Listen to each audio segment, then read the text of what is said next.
Algo me puxou para dentro da água e eu vi olhos no escuro da lagoa, refletindo em mim como se eu fosse parte do perigo. Já era para mim. Foi o pensamento. Hoje eu trago uma história que me acompanha desde a juventude, uma que me arrepiou na pele e que até hoje me faz sentir um frio na espinha só de lembrar. O que vou contar aconteceu de verdade, numa noite de lua cheia, numa das lagoas mais místicas da Bahia. Eu sou Carlos Oliveira, tenho 42 anos, moro nesta terra desde que nasci, lugar de dunas claras e águas escuras. E ainda sinto o arrepio daquela noite na Lagoa do Abaeté. Fiquem comigo, porque a história está só começando.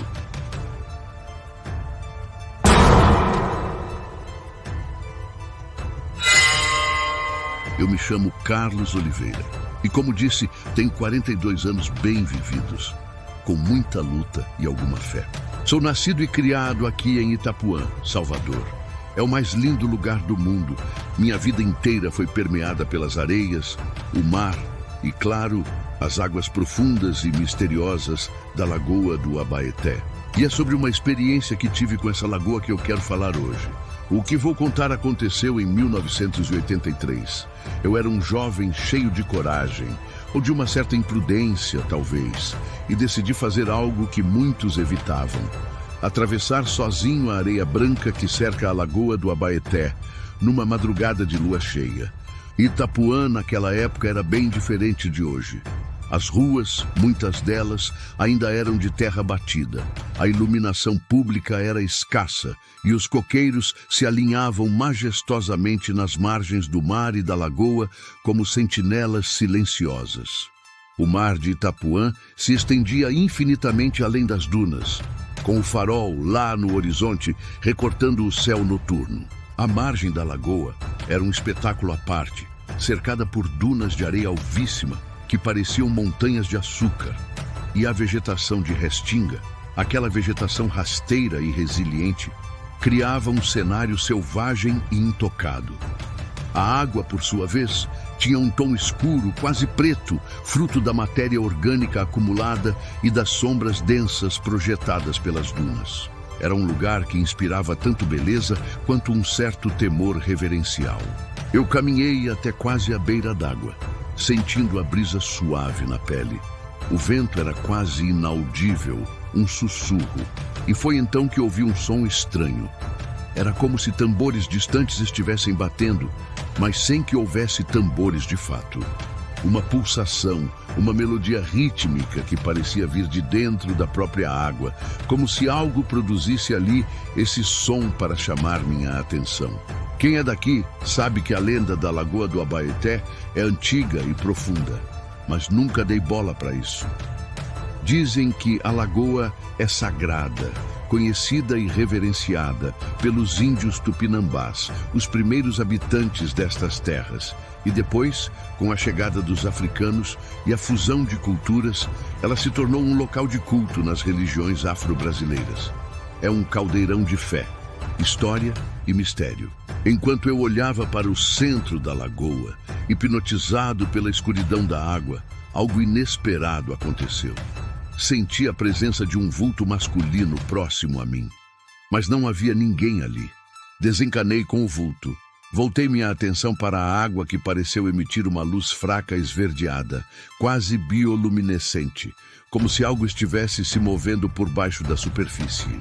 Meus pés afundaram um pouco na margem da areia, e eu notei que a areia, bem ali perto da água, era incrivelmente gelada, como se a lagoa drenasse todo o calor ao seu redor, absorvendo-o para suas profundezas escuras. Então eu vi uma silhueta, esbranquiçada ao longe, que num rápido golpe chegou perto demais. Uma figura feminina, pálida, com cabelos longos e esvoaçantes, flutuando apenas alguns centímetros sobre a superfície da água. Peraí, flutuando? Ela está flutuando? Sim. Ela estava ali, olhando para mim. Fiquei paralisado, a respiração presa na garganta. Virei sentido contrário para correr, mas não consegui me mover. Olhei para trás. A figura abriu os braços, num gesto lento e etéreo. E a água, antes calma, agitou-se levemente, como se respondesse ao seu comando. Foi nesse momento que ouvi um canto baixo, hipnótico, que parecia vir de dentro da água, das entranhas da lagoa, e ecoava na noite silenciosa. Nesse momento, lembrei da lenda contada pelos pescadores mais antigos da região e pelas lavadeiras que outrora frequentavam a lagoa. Diz que o cacique Abaeté, cujo nome em tupi significa pessoa honrada, foi levado para o fundo da lagoa por Uiara, a mãe d'água, que por ele se apaixonou. E desde então, cânticos e vozes surgem do silêncio das águas, um convite, um lamento, um aviso para alguém que ela levará embora desta vez. A mulher subitamente sumiu.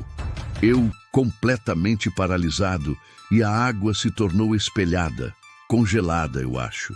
Mas agora com um brilho estranho, como um vidro quebrando, refletindo a luz da lua. Um silêncio. Foi então que senti um puxão forte no meu tornozelo. Não vi o que era, não havia nada visível, mas algo tentava me levar, me arrastar para dentro daquela escuridão. Lutei com todas as minhas forças para me levantar, para escapar daquele agarre invisível. Porém, quanto mais eu lutava, mais para o interior do lago eu era arrastado. Sentia a areia fofa raspando a sola dos meus pés e o coqueiral ao longe, antes silencioso, parecia sussurrar. Um coro de vozes inaudíveis que ecoavam o meu pânico. Vi um semblante, uma sombra. Era um índio acima da água, parecia emanar força em minha direção. Uns sons estranhos, dialetos. Me senti solto e corri, apavorado. Corri sem olhar para trás, com o coração disparado no peito. Meu desespero me fez tropeçar nas dunas. Quase caí várias vezes, mas a adrenalina me impulsionava. Só parei quando cheguei na segurança relativa da rua de terra, sob a luz fraca e amarelada de um poste. Ali, respirando ofegante, tentei acalmar os nervos, mas a experiência ainda não tinha acabado. Olhei para a lagoa, para a escuridão que parecia me chamar, e por uma fração de segundo, eu juro que vi. Um vulto, uma sombra emergindo por trás de uma duna e sumindo com um estalo, como se nunca tivesse estado ali. Parecia a mesma figura que intercedeu por mim pouco antes. Mas parecia maligno, eu estava surtando. Aquilo foi a gota d'água. Meu corpo tremia. Corri alucinadamente e só me acalmei ao chegar em minha rua. Me tranquei em casa por uns 3 dias. Semanas depois, ainda impactado pelo que vivi, conversei com alguns velhos moradores de Itapuã. E o que eles me contaram só aumentou o mistério. Disseram-me que, desde a década de 1950, já havia registros de jovens que se aventuraram na lagoa à noite e nunca mais saíram. A água escura engolia, eles diziam, com um tom de voz que misturava resignação e um conhecimento ancestral. Hoje, muita coisa mudou. As casas ao redor da lagoa do Abaeté não são mais as mesmas. O asfalto e as luzes da urbanização avançaram, transformando a paisagem. No entanto, as dunas ainda resistem, guardiãs silenciosas de segredos antigos. E as sombras?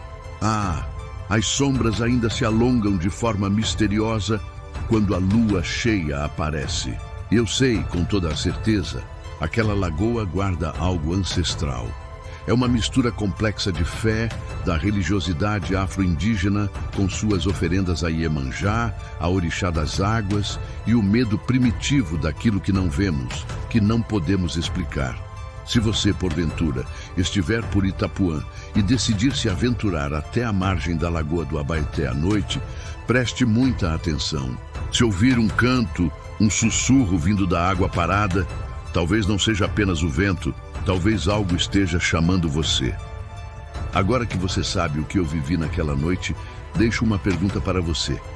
Você teria coragem de voltar à lagoa sozinho na madrugada, sabendo o que possa estar à espreita nas águas escuras do Abaeté? Se você fosse testemunha de algo sobrenatural em seu bairro, enfrentaria ou fugiria? Deixe sua resposta nos comentários. Sobrevivi para contar. Obrigado por me ouvir e por compartilhar esse momento de mistério comigo. Se você sentiu o arrepio, deixe seu like, compartilhe com alguém que ousa encarar o mistério e, claro, inscreva-se no canal para mais relatos que desafiam o visível.